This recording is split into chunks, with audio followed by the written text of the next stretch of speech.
आप सोच रहे थे कि दूसरा हाथ जो उठाया जाता है वो माइनस प्लस जाता है, मैंने इस बार सवाल ही बदल दिया। दो चीजों की हिफाजत होती थी घर के अंदर, घर में दो चीजों की हिफाजत होती थी 40 साल 50 साल पहले। एक दौलत की हिफाजत होती थी, घर में रखा जाता था, ताला लगा करके संदूक में रखा जाता था, दौलत की हिफाजत होती थी 40 साल 50 साल पहले। दूसरी चीज जिसकी घर के अंदर हिफाजत होती थी औरत की, औरत को घर से बाहर निकलने नहीं दिया जाता था, उसके लिए मर्द बाहर जाता था, वहां से बाजार से उसके सारे सामान को खरीद करके लाता था। 40 साल के बाद दुनिया बदल गई।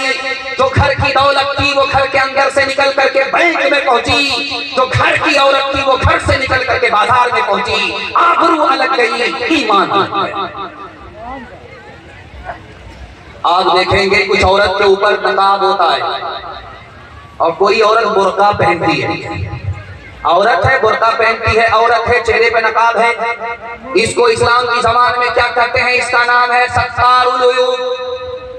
अगर औरत के जिस्म पे बुर्का है, चेहरे पे नकाब है, इसका नाम सत्तारुल उयूब है।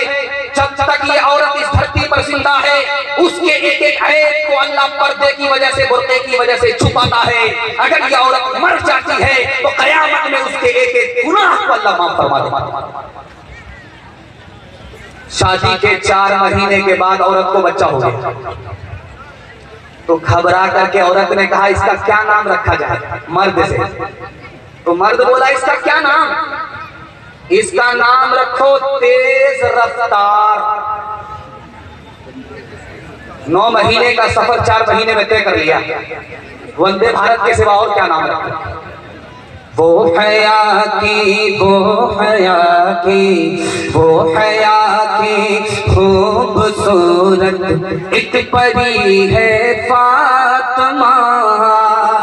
वो हया की, वो हया की, वो हया की खूबसूरत एक परी है फातिमा।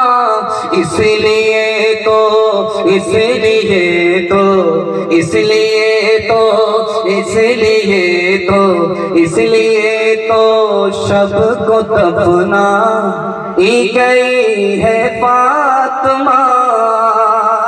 मोमिनों से हक ताला हश्र में फरमाएगा, अपनी नजरों को झुका लो, अपनी नजरों को झुका लो, आ रही है फातिमा। बस जलसा मेरे हिस्से का मुकम्मल हो रहा है। आखिरी पैगाम आपकी खिदमत में देता हूँ और अपने हिस्से के जलसे को मुकम्मल कर रहा हूँ। माशाल्लाह ये पर्ची आ गई है, मैं इसको पर्चा बना ही देता हूँ। 2025 में भी काली गोरी का झगड़ा अभी तक खत्म नहीं हुआ है। इस झगड़े को खत्म करने के लिए जा रहा हूँ। यहाँ से लेकर के वहां तक आप लोग सुनने के लिए तैयार हैं? अपनी बीवी को सर पर बिठाएंगे, हाथ उठा दीजिए इंशाअल्लाह। चाचा आपकी पहली फुर्सत में हुकूमत चली जाएगी, मैं आपको लिख करके दे रहा हूँ।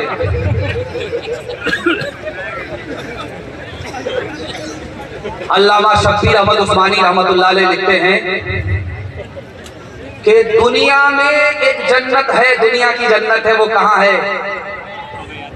पाकिस्तान के आलिम में दुआ कीजिए अल्लाह उनकी कब्र को नूर से भर दे। 1 मिनट का नमूना आपकी खिदमत में रखता हूँ। दुनिया की जन्नत कहाँ है? दुनिया की जन्नत दुनिया में कहाँ है? उन्होंने लिखा कि जिस घर में मियाँ बीवी एक हो, नेक हो, ये दुनिया की जन्नत है। जैसा सुकून जन्नत में मिलेगा वैसा सुकून अल्लाह इस दुनिया की जन्नत में फरमाता है। एक आदमी आया अल्लाह के पास कयामत में, अल्लाह ने फरिश्तों से कहा देखो नामे अमाल चेक करो, नेकी है कि नहीं, जन्नत में जाए कि नहीं जाए। नेकी चेक करके फरिश्ते ने बताया एक नेकी भी नहीं है, गुनाह से नामे अमाल भरा हुआ। अब फरिश्ते हाथ जोड़ करके खड़े हो गए, मालिक इसको क्या किया जाए, मारा जाए या छोड़ा जाए? तो अल्लाह की तरफ से जवाब आएगा इसको जन्नत में दाखिल करो। कोई नेकी थी या नहीं थी मगर एक नेकी करता था, अपनी बीवी पर मेहरबान था, अपने बच्चे पर मेहरबान था, और मेहरबानी मेरी सिफत है।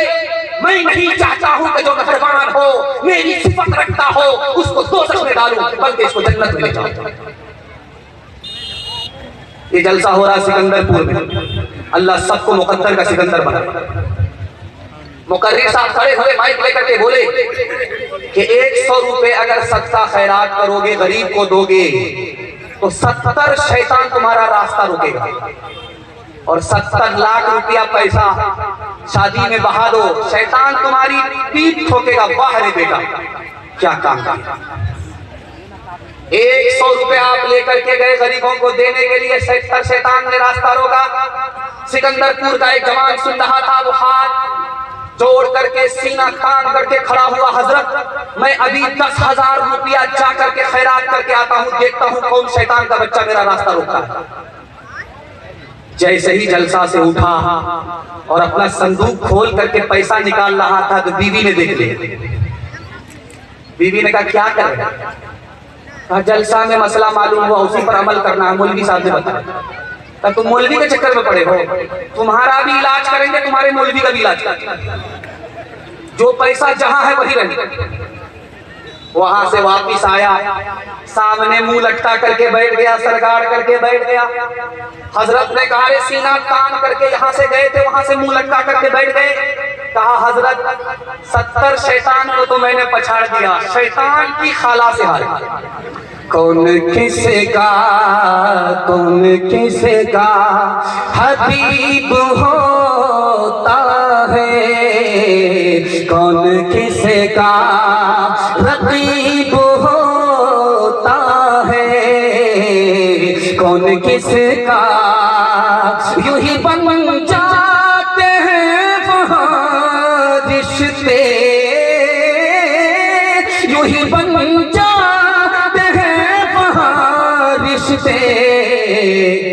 जहाँ जिसका नसीब होता है, जहाँ जिसका।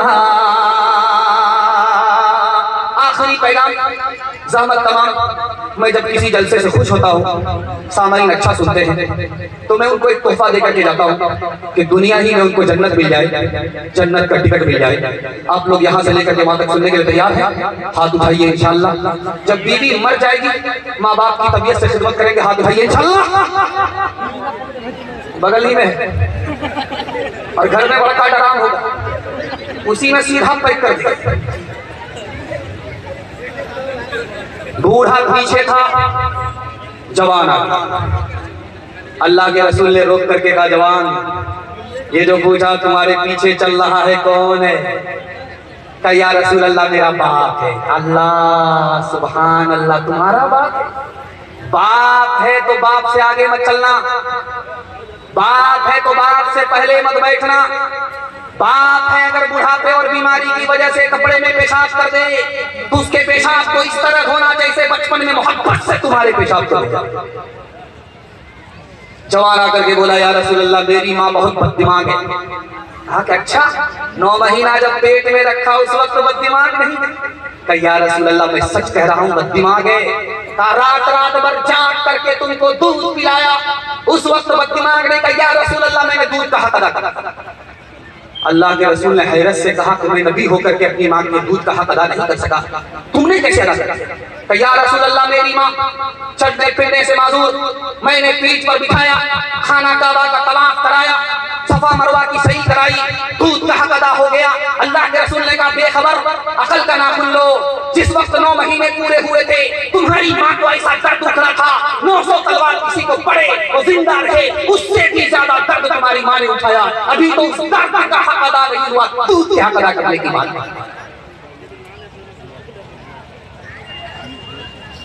पहली बार लड़की मैके से आई ससुराल, लड़का के कान में फूका, वो इसराफील की फूक कितनी सख्त थी, उसका किबला बदल। दोपट्टे की हवा में क्या इनकलाब आया, इसको बता रहा हूं, पैगाम को खत्म करो। बीवी ने आकर के कान में मजनू से कहा मैंने तुम्हारी खातिर माँ बाप को छोड़ा, तुम मेरी खातिर अपने माँ बाप को नहीं छोड़ सकते थे। ये मजनू कहता क्यों नहीं, तुम्हारे वास्ते तो जहान छोड़ सकते। माँ बाप को अपने घर से निकाला, किराए के मकान में डाल दिया। हाथ उठाइए, वादा कीजिए। माँ बाप जिंदा रहेंगे खिदमत करेंगे, माँ बाप मर जाएंगे दुआएं मग़फ़िरत करेंगे इंशाअल्लाह। शादी से पहले माँ बाप को, शादी के बाद सास ससुर को कमा करके खिलाएंगे इंशाअल्लाह। ओ जाने वाले जाओ ना घर अपना छोड़ के, माता बुला रही है तुम्हें हाथ जोड़ के। नगरी तुम्हारी गलियां, तुम्हारी बस्तियां, इन सब को छोड़ कर अरे जाते हो तुम कहाँ। उजड़ी है लाख फिर भी है बस्ती तुम्हारी माँ। दुनिया में सुख न पाओगे दिलों का तोड़ के। ओ जाने वाले जाओ ना घर अपना छोड़ के, माता बुला रही है तुम्हें हाथ जोड़ के। फरमाइश आ गई थी, मैं पूरा करना नहीं चाह रहा था, वक्त बहुत ज्यादा हो गया है, क्या करें छोड़ दे। वादा लेकर के बैठ जाए, दूसरे तीसरे मौके से सुना दिया जाएगा। 3 वादे पर खड़े हो जाइए, जिंदगी भर के लिए जलसा कामयाब होगा। हाथ उठाइए, वादा कीजिए अल्लाह की इबादत करेंगे इंशाअल्लाह, रसूलुल्लाह की बात करेंगे इंशाअल्लाह, मखलूक की खिदमत करेंगे इंशाअल्लाह। आज आजान सुनेंगे, कल नमाज पढ़ेंगे इंशाअल्लाह। न किताबों से नवाजों से नजर से पैदा, दीन होता है बुजुर्गों की नजर से पैदा। नहीं सीखा इन्होंने दीन लहकर शेख के घर में, पले कॉलेज के चक्कर में, हमारे साहब के दफ्तर में, खेत के चक्कर में तो रोटी भी गई, बड़ी शई की ताक में थे तो छोटी भी गई, नवानी बात वाइस की, फिर पतलून के चक्कर में तो लगोटी भी गई। वाखिर दावाना अल्हम्दुलिल्लाह। भाई माशाअल्लाह दोस्तों, बहुत ही